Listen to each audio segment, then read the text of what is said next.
Here we have the new 2026 Cadillac Vistiq.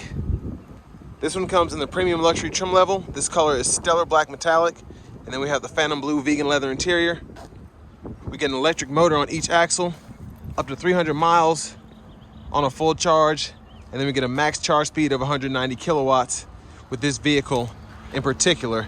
To the front end here, we do get our LED headlamps along with our LED daytime running lights. And I just have the signature lights on now. Just a really nice look here. I like that it looks like the XT6 mixed with the Lyriq. Just did a great job with the design in my opinion. And down here, these are gonna be 22-inch diamond cut wheels. The charge port is right here. And then the DC fast charge just exposed that bottom part. And passive keyless entry. And then to the door panel here, we have our 3-stage heated cooled seats, memory seat functions, power seat functions, 4-way power lumbar support with massage. And then we do get one-touch up and down windows on all 4 doors. Power folding mirrors with blind spot monitors. And there's a little praying mantis covering the blind spot monitor up. These mirrors are heated as well. Power door lock controls. And I just love how they did the blue here, especially with the wood grain. This is just a super nice interior here. Now, if you want to get to the front area, for whatever reason, you can do that. We have an adaptive air suspension here. We can adjust that. Lift gate, electronic parking brake, a power tilt telescoping steering wheel. There's the seat itself. But I absolutely love that blue. That phantom blue is beautiful. But I want to give a huge thanks to Cadillac of Murfreesboro for allowing me to review this vehicle today. I'll leave a link below in the description. If you're looking to find the best price on one of these closer to home, click that second link down below. It takes just a minute to fill out your information, and I'll make sure the local dealers are fighting to get you the best price on this or whatever new vehicle you might be interested in. But I have the seat up front adjusted for someone of my size, being 6'3" with longer legs. So I'm gonna sit back here, make sure the seat's all the way back. So with the seat all the way back, and even with this big bulky seat, decent space here, about what I expect in the XT6. My knees are just hitting the back a little bit. Again, that just has to do with the bulkiness of the seat, and you can see it's pretty wide. The seat back pockets are on both sides. Rear AC controls are here. We can adjust the fan speed, temperature, all of that. And you can cut the whole system off if you want to. 3-stage heated seats for the back, on the outboard seats at least. And then here are our settings. We can adjust fan direction and all of that there. So it's a pretty neat system. Now down here, 2 USB-C charge ports, and then we have a 3-prong household plug-in. And then bottle holders, a little storage tray exposed there. And there's a view of the front from back here. Panoramic sunroof, and that's the sunshade. And there's a space in the 3rd row. You get a USB-C charge port and a bottle holder on either side, and that's the space behind me with the seat all the way back. So pretty impressive. One of my favorite things about these though is we do get the rear skylight, which is fantastic. That really does it for me. Just makes this feel like $1 million. And then soft touch lights, LED throughout. Plastic still on this one, but. And then we also have the 23 speaker AKG Studio sound system. Now this tint on the back window is pretty strong, but I'm gonna try and get a close-up of everything here so you can see. 43% US or Canadian parts used, 18% Chinese, 17% Korean. This was assembled in Spring Hill, Tennessee. Engines from Korea, and then the transmission is from China. And then again, 300 miles on a charge there.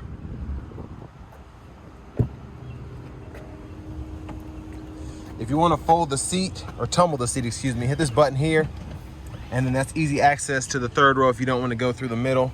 You also have a button from back here as well. And then you can just lock it back into place when you're done with it. But soft closed doors all the way around to the back end here. Sorry for the wind noise. We do get our LED tail lamps to open the lift gate. Hit the crest there, and while that's going up, just a quick look underneath the vehicle. Little bit of space behind the 3rd row. Nice big side pocket here though. Love that we get the LED lights on either side. And I also love that we can one touch, fold these down into the floor, and you get that extra cargo space. And this is how I probably use mine most of the time, just with one kid. And it just really makes it easier to travel with these if you want to put your stroller back here or suitcases, whatever. But then if you do need all the space, just hit those buttons there and then they're good to go. 12 volts here.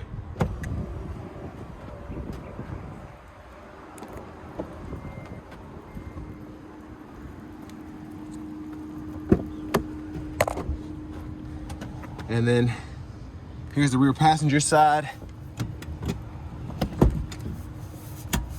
So it looks like this one, that one might not be all the way back, so I might even have more space. Let me test it out here. So sitting behind this seat, great space back here. I thought I had this all the way back, but I did not. So yeah, my knees wouldn't have been touching the back of the seat on that side, so I apologize. I'm glad I checked this one. And I'm also able to show these off. Love having these armrests here. And then with the seat all the way back, you can see we have our lower anchors there. Hit this lever here, the seat folds flat, and then you have your top tethers integrated on the back of the seat. And then you just want to hit this here and then give it some pressure to get it back into place. Now, one thing I wish we had on this, specifically with this premium luxury, I mean, we have soft closed doors, but we don't have power rear blinds, so I would have liked to have seen that. But we get 2 wireless charging pads behind this bottom screen, which I'll show you in a minute. 2 USB-C ports there as well. And then additional storage underneath all of that. And then we do have a glove compartment, and you can just hit this button here on the screen, and that exposes all of that. And nice kind of felt there for the material. But heated cooled seats and memory seat on the passenger side with that 4-way power lumbar with massage.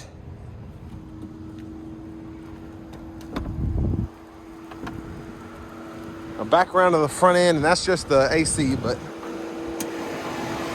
there's that front mounted electric motor, so you can see all of that if you're curious.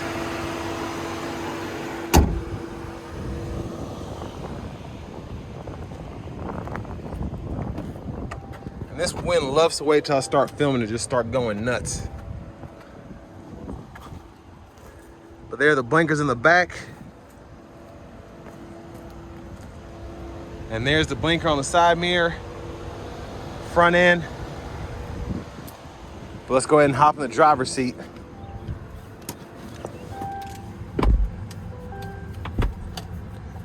Like the steering wheel here, it is leather wrapped, and then we have the Super Cruise indicator there, the Super Cruise sensor right up top. There's the horn. Now to the screen here, we do get AM, FM, XM radio, Bluetooth audio, Google News, USB drive there. Your drive modes include Sport, Tour, Snow and Ice, and then My Mode. You can activate that one pedal here.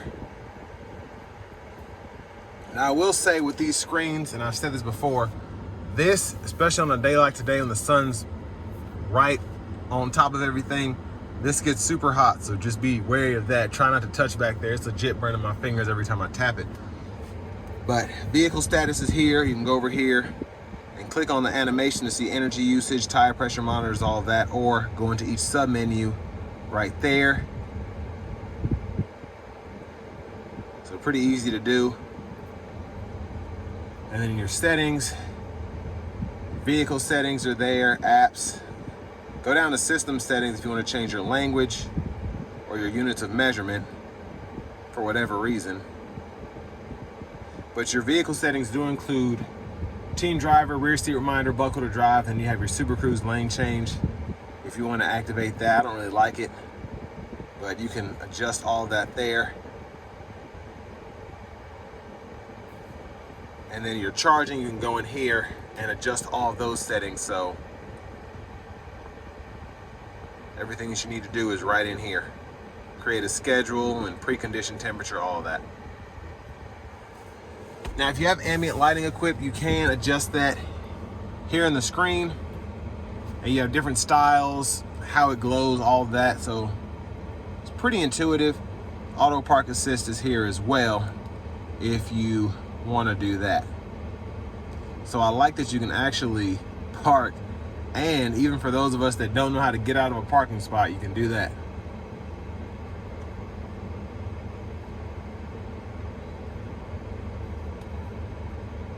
That's pretty much it for the most part. You get that Google Maps, so you got to kind of go through a bunch of stuff to get that done. So it's there, but then you have electronic child safety locks that can be controlled here. The power window lockout can be controlled on the screen as well. Auto high beams, traction control, your conversation enhancement, and then you have your lights here. Now, luckily, the garage door transmitter is there too, before I forget. But luckily, we have the lights over here on this side as well, so you can just kind of keep this up, low beams. You don't have to go into the screen to do it. It's on this left side here. Your lane keep assist can be toggled there, and then you have different settings for the heads up display. You can see that there. It's kind of hard to see because of how good the augmented reality is, but you have those different views there as well. And then you can even adjust the height, brightness, rotation, and then your trip meter over here on the side. But suspension, you can lower it or raise it, and you can see what's going on the screen there. So just based on where you want to raise or lower the vehicle, kind of gives it that stance, which is pretty neat. Backup cameras here, guidelines follow you as you turn the steering wheel. You get that bird's eye view as well. You get an overhead view, side view, same thing for the front. And then on the back, you do get that hitch view as well. And then you have a few settings that you can fool with there, including the guidelines and all that. And then while in this mode, if you want to turn off the parking sensors, you can do that. The rear braking, the automatic rear braking, you can do that as well. And then that one pedal drive too. Now, dual zone automatic climate controls, I really like that they finally kind of caught up with BMW. I think Porsche might do it too, where you can actually adjust the fan speed on one side without having to adjust it for both, even with automatic climate control. So you can adjust the fan speed here, and then when I turn the sync off, it'll allow me to adjust the fan speed for either side. So I can turn the fans off basically here and then still have it on this side. You can cut the whole system on or off there, adjust second row, third row, fan direction, and then you even have access to the heated cooled seats as well. And if you want to put the massage on, you can do that too.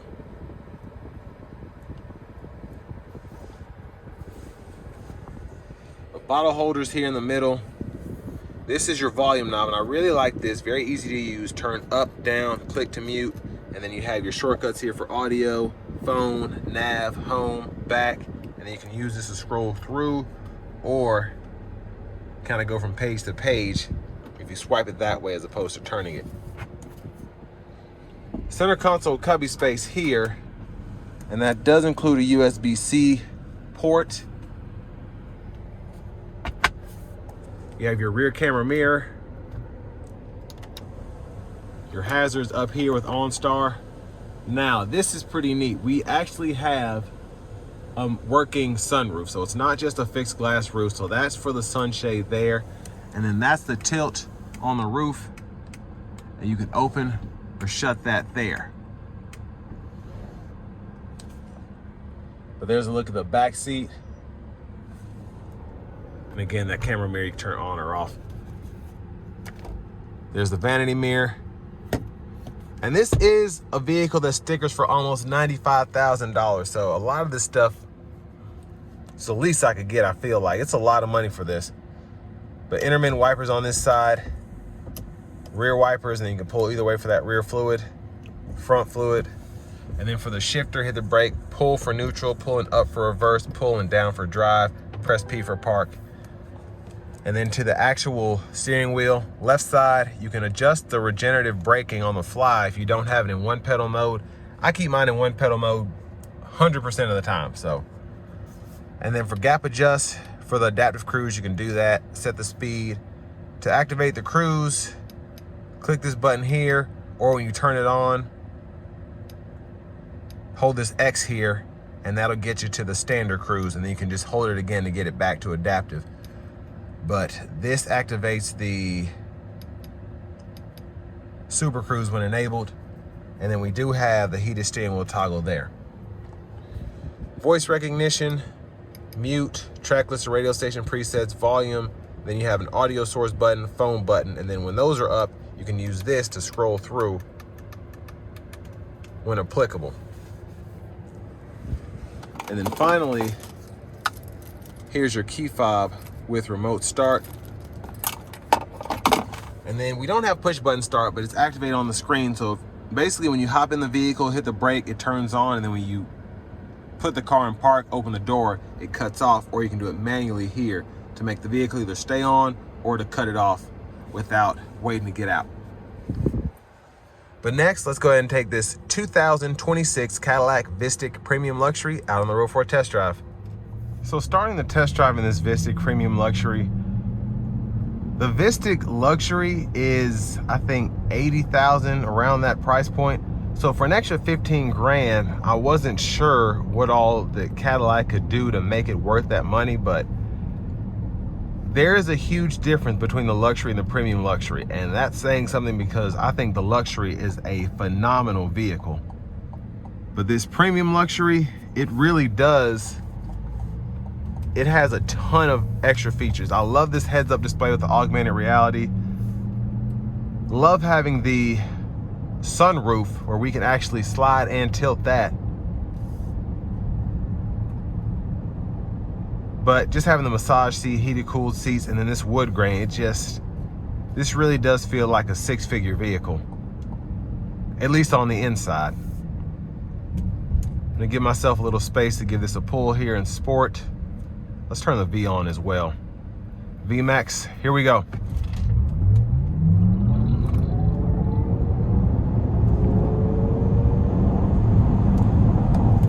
So pretty quick. Very quick. So we have the lane centering on. I'm so glad we get that without having to have the Super Cruise enabled. If I get over a lane here and hit this button, the Super Cruise should come on. But we still have the lane centering, so there it is. Indicator's on finally. But I love that we don't have to have that Super Cruise, and been complaining about that for years, because I should be able to have lane centering without having to have the Super Cruise on, I think. But I do want to give one more thanks to Cadillac of Murfreesboro for allowing me to review this Vistiq today. I'll leave a link below in the description. If you're looking to find the best price on one of these closer to home, click that second link down below. It takes just a minute to fill out your information, and I'll make sure the local dealers are fighting to get you the best price on this or whatever new vehicle you might be interested in. But the ride is phenomenal. Like the Lyriq, even though this is on an EV platform, that heavy battery with that center of gravity, you still have a fantastic ride, and a lot of that's due to the adaptive suspension that's included here. But it's just an easy vehicle to navigate, easy to drive, and it has that Cadillac float like a boat steering feel, where it's a little loose, but it's not like flimsy, if that makes sense. It's just very soft, very nice, even in the sport mode. Now, again, this is almost $100,000 sticker price, and it really does have a lot, but relatively expensive, especially for the range to be just 300 miles, but I'll take it all day. Most people that get these, they're not even worried about that kind of range because they're not trying to take road trips every other weekend with this thing. With that being said, you do get that 190 kilowatt max DC fast charge speed. I would have liked to have seen it get the same charging infrastructure as the Hummer EV, the Silverado EV, but sacrifices have to be made for stuff like that. You think about the price, and then you think about the size of those vehicles. So, and again, this is only about 5-10 grand cheaper, but still. The massage seats are phenomenal. The overall interior, they just did a really good job at not showing off any cheapness or black plastic, anything like that. This kind of suede Alcantara, whatever this is here, feels nice, looks really good. And then even like the speaker casing and everything, it just feels like $1 million in here.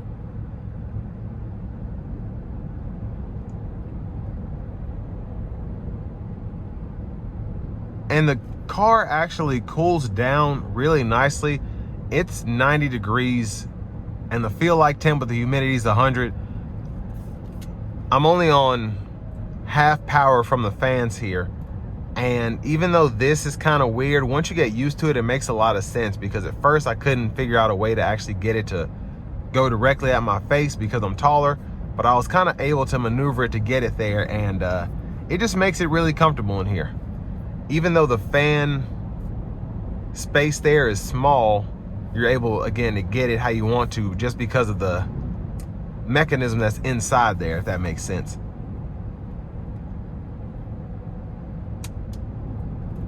And to me, there's really nothing that I would compare this to. You could compare it to the new, maybe the EQS SUV, but I just feel like this gets you where you want to be with everything you want for 20 grand less than a comparable EQS.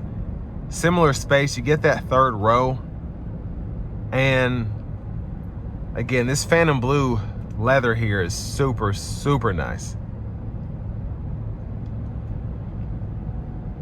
But if I was looking for something to replace my XT6 and I wanted it to be electric, even though I'd have to pay 20, 25 grand more for the top of the line, having something like this would make it a bit easier of a pill to swallow, and you really get a fantastic vehicle for that almost $100,000 sticker price.